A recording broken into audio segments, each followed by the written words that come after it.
Salve, salve! Vamos falar agora sobre forrageio. Forrageio é um assunto fascinante porque tem a ver com comida, né? Todo animal enfrenta problemas relacionados a encontrar e selecionar comida. E humanos não são exceção. É fácil a gente entender esse dilema, principalmente quando a gente vai almoçar num bandejão ou num quilo, né? Você tem que ficar pensando, o que eu vou botar no meu prato em relação a tudo que está ali disponível? Será que eu misturo pizza com feijoada, por exemplo? Isso nos leva à pergunta da aula: como os animais escolhem o que vão comer? Parece uma pergunta muito simples, mas ela pode ter desdobramentos mais complexos do que a gente imagina. E essa pergunta já estimulou uma literatura gigantesca em ecologia, que remonta a décadas e décadas. Primeiro vamos lembrar do contexto do forrageio dentro dos movimentos que animais fazem. Lembrando então que o forrageio é um movimento que ocorre numa escala de espaço de curta a média e ele é ocasional, ou seja, ele não tem uma regularidade nas estações do ano e ele também não é definitivo. O animal sempre volta para casa depois de forragear, depois de sair em busca de alimento. Vamos pensar então num caso concreto, como caranguejos.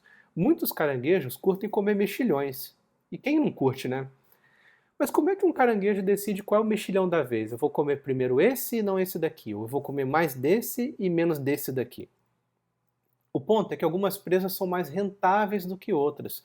No eixo X desse gráfico, nós temos o tamanho do mexilhão em centímetros, e no eixo Y, nós temos a rentabilidade do mexilhão em joules por segundo. Olha só que legal! Conforme você aumenta o tamanho do mexilhão, aumenta a rentabilidade. O caranguejo está ganhando mais energia com ele. Só que chega um ponto em que isso estabiliza e depois começa a cair. Por quê? Porque você lidar com mexilhões muito grandes dá muito trabalho, envolve também muito gasto energético. Então talvez os mexilhões maiores não valham assim tão a pena. Quando a gente vai ver o que os caranguejos de fato selecionam na natureza, olha só que legal, a curva bate mais ou menos com a curva da rentabilidade. Então a gente conclui que a rentabilidade é um critério muito importante mesmo para a escolha do alimento. Pensando em outro exemplo, em lobos. Lobos comem presas pequenas, por exemplo, pequenos cervos, coelhos e até alguns ratos, mas lobos também comem presas grandes. Se você junta ali uma matilha de lobos, eles são capazes de subjugar até um bisão, né? Poxa, um animal muito maior e mais forte. Mas qual o tamanho de presa escolher em uma dada ocasião? Essa é outra pergunta que parece simples, mas pode ser modelada de várias formas. Em geral, a modelagem matemática é uma boa forma da gente tentar fazer previsões com relação à seleção de alimento e escolha de presa. Será que, por exemplo, é melhor para um lobo pegar uma presa pequena ou uma presa grande? Vamos imaginar uma presa hipotética 1, que é a presa grande, e uma presa hipotética 2, que é a presa pequena. Ambas têm um valor energético e um tempo de manuseio, representados pelas variáveis E e H. Uma variável para a presa 1 e outra para a presa 2. Em geral, vale a pena ficar com a presa maior, né? Porque o valor energético da presa 1 dividido pelo tempo de manuseio é maior do que no caso da presa 2. Só que será que existem situações em que vale a pena escolher a presa menor ao invés da maior? Sim. Por exemplo, se você considerar o tempo de busca. Vamos botar mais uma letrinha nessa inequação. E representa valor energético, H representa tempo de manuseio, ou seja, para processar aquela presa, comer aquela presa, e o S representa o tempo de busca, porque pode ter presa mais fácil de achar e presa mais difícil de achar. Então, rearrumando essas letrinhas aí da inequação, vale a pena pegar a presa 2, né, aquela presa menor, quando o tempo de busca da 1 for maior do que o valor energético da 1 multiplicado pelo tempo de manuseio da 2, essas duas coisas divididas pelo valor energético da 2, menos o tempo de manuseio da presa 1.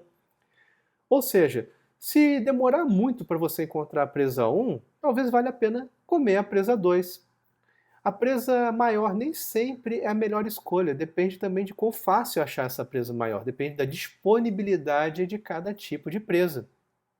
Ok, como é que eu posso prever então o tamanho ótimo de uma presa? A gente tem que recorrer à teoria do forrageio ótimo. Vamos imaginar aqui um gráfico com um eixo X e dois eixos Y. No X a gente tem o tamanho da presa, variando de presas pequenas até presas grandes, da esquerda para a direita. A curva azul representa o benefício que um forrageador tem consumindo cada tamanho de presa.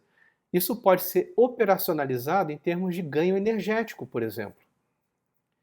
E a curva vermelha representa o custo consumindo cada tamanho de presa. Olha só que legal! Tanto o benefício quanto o custo vão aumentando com o tamanho da presa, só que eles aumentam com comportamentos de curva diferentes. Qual deve ser o tamanho de presa ótimo, então? Será que é melhor sempre eu escolher a presa maior? Ela vai ser sempre a presa ótima para eu caçar? Não. Você tem que observar primeiro a diferença entre essas duas curvas. A maior diferença observada entre custo e benefício, essa distância máxima, te dá a pista de qual é o tamanho ótimo de presa. É só projetar essa diferença no eixo X. Aí você descobre qual é o tamanho ótimo de presa. Por que a gente chama isso de tamanho ótimo? Porque é o tamanho que tem a melhor relação custo-benefício. Ah, você já ouviu falar sobre isso em economia? Pois é. Esse tipo de análise de otimização de custo e benefício veio para a ecologia importada da economia. Na verdade, essas duas ciências conversam muito uma com a outra e vivem trocando figurinhas e emprestando soluções uma para a outra. Ok. Só que uma outra questão é pensar nas presas distribuídas no espaço, onde que é melhor procurar alimento. Por exemplo, se a gente imaginar que essa paisagem no Parque Estadual do Rio Doce, lá em Minas, e onças morando nessa paisagem. Uma onça pode forragear em diferentes manchas de hábitat, por exemplo, numa beira de lagoa, ou num fragmento de floresta já dentro de uma propriedade rural, ou até mesmo numa plantação. Ou seja, uma paisagem heterogênea composta de manchas de habitat, e cada mancha de habitat vai oferecer um cardápio de recursos diferentes para aquela onça que está forrageando ali na paisagem. E a gente tem que levar em conta também o número de competidores em cada mancha e o quanto que a onça ganha ali no eixo Y, né, a aptidão individual, quanto que ela ganha com aquela atividade, para a gente calcular a distribuição ideal livre. A pergunta que está por trás da IFD é: quando vale a pena usar também manchas ruins? Afinal de contas, todo mundo quer comer nas manchas boas, todo mundo quer ir no melhor restaurante. Pode ter alguma situação, dependendo de quantas onças estão interessadas em comer no mesmo lugar, que vale a pena trocar de mancha. Vamos imaginar uma curva azul que representa o ganho em função do número de competidores na mancha boa, e uma curva vermelha que representa o padrão para a mancha ruim. Olha só, em geral, o ganho de cada onça na mancha ruim é sempre menor do que na mancha boa. Só que beleza, eu vou imaginar então, se eu sou uma onça, eu quero ficar só na mancha boa. Eu forrageio só nela, nesses pontos amarelos. Só que chega ali um ponto em que a projeção das duas curvas no eixo Y dá no mesmo ponto, ou seja, o ganho é o mesmo. Então, às vezes vale a pena, nesse ponto, eu trocar e começar a forragear também na mancha ruim. Eu vou ter o mesmo ganho enfrentando menos competidores. Olha só que legal! Pensando então que às vezes é bom você trocar de mancha, quando é a hora de abandonar uma mancha de habitat? Você está ali comendo ali numa beira de lagoa, ou num pedacinho de mata que você achou, e você uma hora vai esgotar os recursos, né? Quando é hora de trocar? Você troca só quando esgotou tudo ou troca antes? Para isso a gente tem que pensar dentro do contexto do arcabouço do teorema do valor marginal. Vamos pensar no ganho energético de um forrageador em uma mancha de habitat e no tempo gasto com essa atividade. Tem um tempo que é para chegar até a mancha e outro tempo que a gente gasta dentro da mancha. A divisão dos dois tempos está ali onde bate o eixo Y. Essa curva azul representa o ganho energético do forrageador variando ao longo do tempo. No começo, o forrageador está ganhando ali um monte de energia, cada vez mais energia, até que chega um ponto em que isso estabiliza. Se a gente pensasse um tempo absurdo mais ainda para frente, tem um ponto que isso começa a cair, na verdade, porque o forrageador esgotou os recursos daquela mancha. Olha que legal, se a gente traçar ali uma tangente representada em vermelho e ver onde essa tangente bate no eixo X, a gente descobre o tempo de trânsito, ou seja, o tempo de trânsito ideal para você chegar até aquela mancha. Se a mancha ficar longe demais, nem vale a pena, só vale a pena dentro daquele espaço dali. E se a gente projetar o ponto em que a tangente toca a curva azul no eixo X, a gente acha o tempo ótimo de permanência naquela mancha, ou seja, é o tempo que vale a pena continuar ali e você continua tendo ganhos crescentes, ou seja, o valor marginal daquela atividade continua crescendo. Daquele ponto em diante, onde a tangente toca, o valor marginal começa a diminuir, e aí então vale a pena você abandonar aquela mancha. Com isso a gente descobre a densidade de desistência e o tempo de desistência em relação a cada mancha.